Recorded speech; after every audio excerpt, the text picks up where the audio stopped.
Hey there, folks. Welcome to Spectrum Pulse. We talk about music, movies, art, and culture. And today's a big one. We're going to talk about another movie, this time the live-action remake of Disney's Beauty and the Beast. Okay, I have to ask a question before we even start here.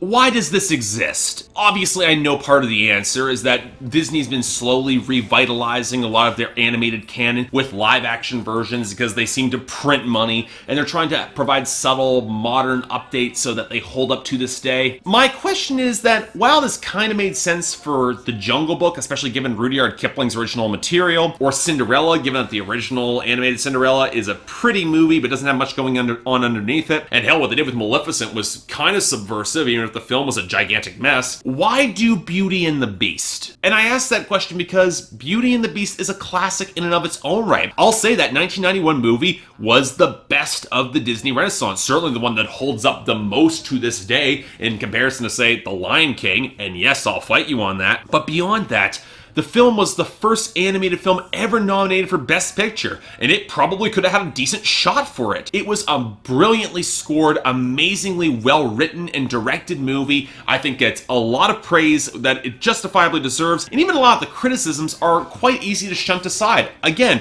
I would put it in my top 3 favorite animated Disney movies of all time, along with The Great Mouse Detective and Rescuers Down Under. So why a remake? Well, it seems like a license to print money. I'm not surprised Disney's doing it, but I'm also a little bit surprised that they made this movie to some extent, because let me get this out of the way. I don't think this movie's all that good.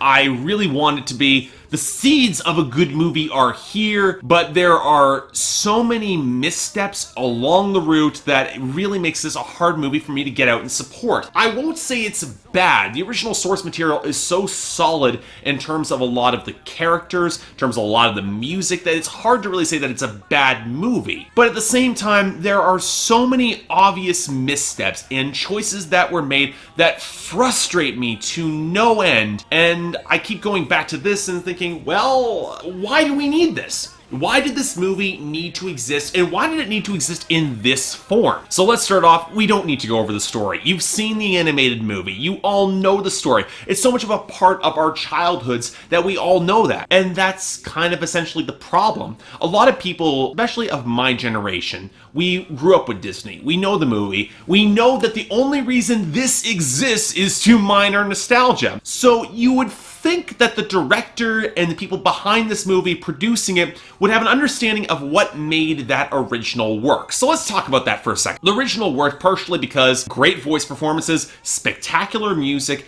and it played a little bit darker than you would typically expect for a most animated canon. Now, it's not touching into a lot of Ralph Bakshi stuff. It's not touching into movies like An American Tail or Secret of the Nim or God for Help Us Land Before Time. But there was still a darkness that you didn't otherwise see in some of Disney's animated canon, and it flowed together amazingly well. There was grand romance. It was high melodrama. It knew exactly what it was doing, and it also was willing to play into that darkness and tension. Let's be honest, there is some twisted stuff beneath the whole surface of the whole Beauty and the Beast story, beyond the whole Stockholm Syndrome allegations, which, if anything, the remake does too much of a job overcorrecting. And I'll quote what Lindsay Ellis has said, how she doesn't quite view what's happened in the original Beauty and the Beast as Stockholm Syndrome. Because for one, Belle only turns around on the Beast when he starts being a little nicer to her. And two, when she's given an opportunity to leave, she actually leaves. But going beyond that, it seems like the main premise behind this movie was trying to plug in some holes that were originally gaping in the original movie and try to flesh it out a little bit more, make it more believable in a live-action context. And I can appreciate the Stones for trying, and Bill Condon as director probably was one of the better choices to do it. But okay, let's start off with the casting, and let's start off with what they did right, because there's a couple really good performances here. As much as Dan Stevens, I have issues with the Beast design, and we'll get into that, but he does fine. For a lot of the acting work, he's actually playing a little bit more to Jean Cocteau's original La Belle et la Bête that was released in 1946. I can appreciate some of the hallmarks and callbacks to that. I actually didn't mind that. I do wish he was a little bit more hyper-aggressive, but we'll get into that when we talk about tone. Luke Evans as Gaston. Given the screenplay, he's doing the best he can with it, and, well, of course he doesn't have the rich baritone you need to pull off those songs. He's doing not bad with what he's got there. Josh Gad as LeFou, obvious role. He has fun with it. No complaints there. I will give a fair amount of credit to Ewan McGregor as Lumiere. Surprisingly good, again, given what he has to work with. Ian McKellen is amazingly funny as Cogsworth. Just inspired casting there. Really did enjoy that. Emma Thompson as Mrs. Potts, filling in for Angela Lansbury. I really liked how well she came across. I have no complaints there. The standout for me, and this one caught me by surprise, Kevin Kline as Maurice. He gives a performance that seems to be from a completely different movie. He's playing this straight. He's bringing a lot of subtlety to his acting. He doesn't play it nearly as manic as the original animated film. If anything, this is a more nuanced take on the character, given what they do to flesh out that side of the backstory of both his history with Belle and his dead wife and stuff that goes along with that. And it's actually amazingly subtle and really well acted. I'm kind of stunned how well he's doing there. The problem is our lead, and that's, oh geez.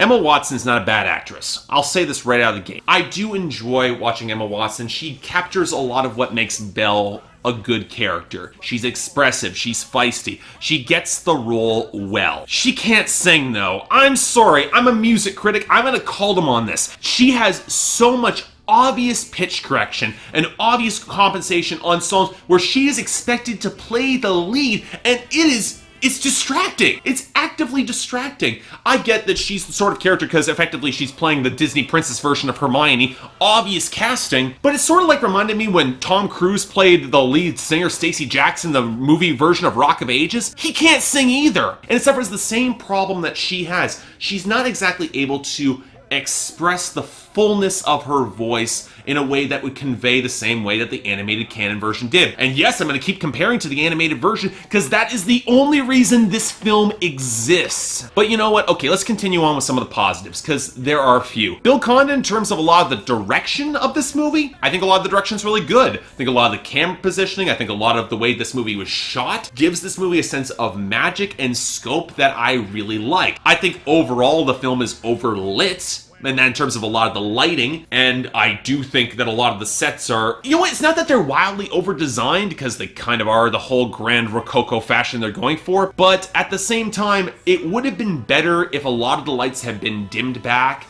and given things a little bit more shadow and mood and darkness, allow the grand swells of the castle to feel more epic and dark in that scope, a lot reminding back to the original animated version. The original animated version was kind of stunning, not just in its integration of computer animation, but also because it used shadow and darkness so effectively to draw attention to the beast, to draw out a lot of that tension and nervous, anxious energy and darkness. This film, okay, it's got an energy, but it doesn't have that same usage of shadow and same usage of darkness, and that is a problem. Now, part of this is the issue of the editing. I'll say this right now, I think this film was very choppily edited. It comes in very often that doesn't let scenes mature and move and flow at a pace that would otherwise make a lot of sense. And this baffles me because Bill Condon, given as a director, I know he's got a penchant for the wildly overdramatic and that he's not exactly the kind of filmmaker to take a step back and let scenes simmer and grow a little bit, play with negative space and time there. But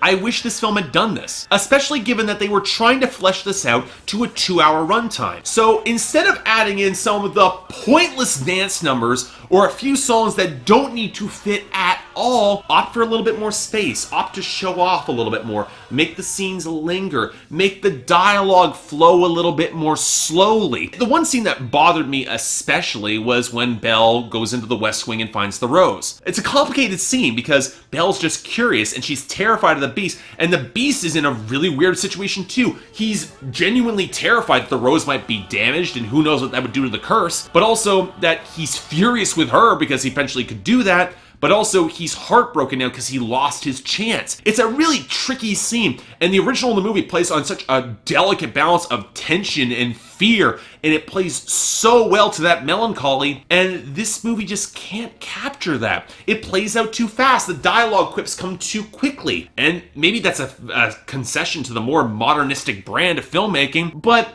it also shows that the director is not willing to take a step back and let things simmer a little bit more. And yeah, I will say some things in terms of over-design.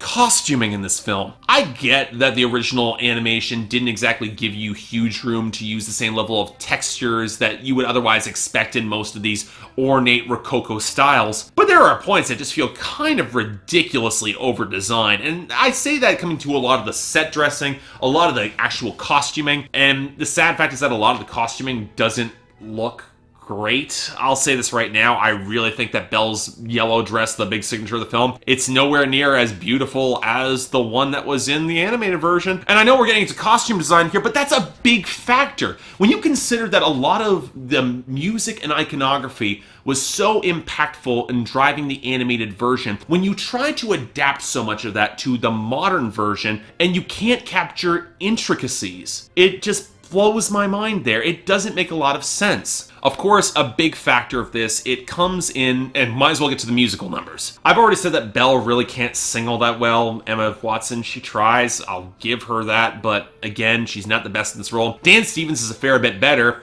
until they give him a song. And this song is new for the film. They added in right after the big show-stopping Beauty and the Beast number, as Belle leaves to go rescue her father, and then they give the Beast a song. And I'm like, way to completely undercut your tension there. And I have to say this, a lot of the new songs, they have nowhere near the usage of minor tones and darker musical dynamics that made the original song so powerful, made the original song so interesting and diverse. And that's not counting the stuff like they did on the Gaston song, where they threw in this stomping dance number that is very clearly inspired by the Broadway version. But again, when the majority of your visual cues are taken from the animated version, if that's the only reason why it exists, stick with the animated version of the song. And then, I'll say this, there are a few musical numbers that work. I'll give Ewan McGregor and team a huge pass for making Be Our Guest, even though that is just basically a special effects bonanza. It is a gorgeous one.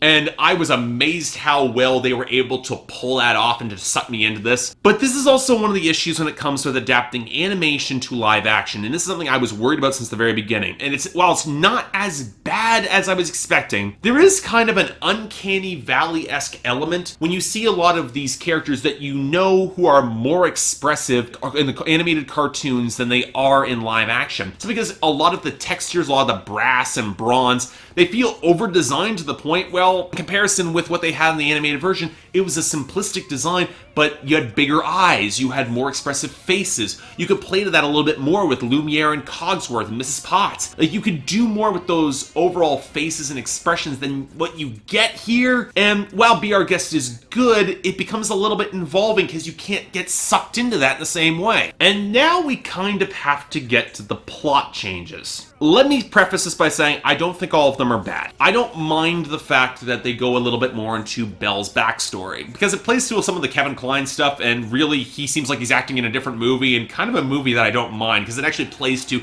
some of that darkness. I do have issues with the callbacks to a more modern world outside of the village. Like, they go to Paris at one point via magic to go back to a scene in Belle's past. I don't think it's bad per se, but it kind of hurts your verisimilitude when you call back that, hey, Gaston and LeFou, they actually fought in the Revolution. Oh, that raises questions, especially when you start throwing in that thematic element that the main people who win are overly moneyed, overly garish aristocracy, and now you have Gaston representing, the low-born peasant type, that, yeah, he's kind of bloodthirsty, but whatever. But this is where it also ties into some of the elements of the darkness that I feel is missing from this film. One of the key elements is the escalation of Gaston's character. He starts off pretty much as a fop. He's a bit of a total clueless dipshit, but you know what? It builds and grows naturally. He comes to the version where the darkness, it's always kind of there under the surface, but it's a much more slow aggregation at that point. This film doesn't have that. Because when Maurice shows up at the tavern to try to convince Gaston that, hey, my daughter's been kidnapped, Gaston actually goes out with him. It's like, I'm like, okay, this could be interesting. I see where this goes here. And of course, the magical entryway to this place has now been resealed, which I thought was kind of weird because there was no sign that it was resealed. There was no information to show how that had happened or how that path ever not became available. You can just go around the tree, it's still there. But at the same time, it then places Gaston where he loses his temper. He tries to get Maurice's permission to ask to get Belle to marry him, and which, yeah, would kind of be appropriate given that sort of thing, given that time period, and they're trying to make it more realistic. But then he ties Maurice to a tree, leaves him for the wolves, and then when he manages to escape, and we'll come back to this, it starts raising questions of, okay, then he comes back to the tavern, and then he gets the majority of the tavern on his side until Gaston tries to gaslight him into saying, oh, well, you're just insane, you're just doing it all in your own head. There's no element of conspiracy there. It makes Gaston a much more active participant in the story, but I'm not sure it works for the escalation of the tension and of his character. Honestly, it plays him as a little bit more cartoonish. It kind of undercuts that dramatic, dark Bill. And I don't mind Gaston using guns throughout most of the movie, but I do kind of mind the ending, because in terms of the physicality of how you want that ending fight to be, the fact that he doesn't use a knife at the end, come on, it's live action, do it properly. But more than this, then it ties back to the fact, okay, Maurice gets tied up in the woods, and then he goes back to the town. This is because he's freed by a character who is the Enchantress. From the very beginning, the one who curses the castle, curses the beast, and yet she plays as this spinster character who gets mocked by Gaston throughout the story. She kind of shows up as sort of like a wandering figure who kind of manipulates the plot. She frees Maurice and sends him back to the town, and she kind of ultimately is responsible for lifting the whole final curse when everything ends at the end of the movie. Here's my issue with this. It shrinks the scope. I've never liked it when films do this and trying to wrap up everything within one self-contained little universe. It's contradictory for one, because they go to Paris, they try to expand upon elements of backstory which implies a larger world. Then why do you feel the need to bring the Enchantress back into the plot multiple times? It just feels like it adds a shrinking of the scope. It lessens some of the wonder and magic of it all. And the fact that this movie is not willing to play into the darkness of it all makes it all feel kind of capricious, like she's just trying to teach him a lesson. But now that she's a much more active figure in the plot and she could always go back to the castle, you wonder why she didn't actively take action when the beast actually did learn his lesson. I don't like her coming back in because it undercuts the tension. It really does. And that's the big problem with this movie. There is no tension. Maybe it's an issue of being overlit. Maybe it's an issue of the editing being really choppy, not allowing scenes to simmer and develop tension or give the audience the necessary information. Maybe it's the fact that the beast overall design, while I appreciate the homage to La Belle and the Bête, I wish that he had been a little bit more beastly. I wish he had played a little bit more rough and aggressive that they did in the animated version. They play him a little bit too reserved and honestly well-educated to play along with this. I kind of wish he had been a little bit more feral. They had taken the opportunity to do that, but nope. That lack of tension really kind of stifled this movie for me. I appreciate the romantic spirit of it all, but you're recreating a classic. And if you can't capture that dark tension, if you can't capture the fact that instead that Gaston actually bribes that asylum person to take him in, and instead of basically gaslighting the town to show up and throw him in the asylum anyway. Again, it feels like it's an undercutting of the tension. Gaston was always more of a quiet player. He was more devious and malicious than the way he's played in this movie. And I think that's a misstep. And that's not saying this is bad. Again, I've nitpicked the crap out of this movie. I wholeheartedly expect that. But at the same time, the original was a classic. And if you're going to remake it while missing so many fundamental ideas, why do it at all? But again, this was a movie that was made to line somebody's pocketbook, and I have a hard time reviewing it based upon that. I like some of the performances. Again, Kevin Kline looks like he belongs in a different movie. I appreciate what Ian McKellen and Ewan McGregor were doing for Lumiere and Cogsworth. But any sort of emotional resonance, with the exception of Kevin Kline, is coming from the connections that I know already existing to the original source material. And that just bugs me a little bit, because if you're going to do that, why bother remaking it at all? I don't know. I don't think it's bad. I don't think it's good. For me, it's a 5 out of 10. If you're curious, you know what? If you're curious, go watch the original. You don't need to see this. I'm sorry, because the original will do everything better than this one does. A lot of the set design, the tension, the overall flow of the story comes together better for me. This, it feels overlong in spots and yet shortened in others. It feels kind of flabby in odd areas. It feels ridiculously over-designed in spots. It tries to do some elements to lessen the whole Stockholm Syndrome element of it, but I never thought that was an issue in the original. I think it's trying to correct for problems that weren't there, while exposing problems that shouldn't be there in the first place. Again, if you're curious, check it out, but most of the time I'd probably skip it. So yeah, in case you're curious, I got the poll up there. If you guys want to check this out and you guys want to give me your opinion, I'm curious where a lot of hardcore Disney fans are going to fall on this, or especially where a lot of musical theater fans are going to fall on this, especially considering that a lot of people are saying this is more adapted from the stage musical than it is from the original movie, even though all the pathos that they draw here is from that original movie, but whatever. But until then, I'm Mark, you're watching Spectrum Pulse, and I'll see you next time.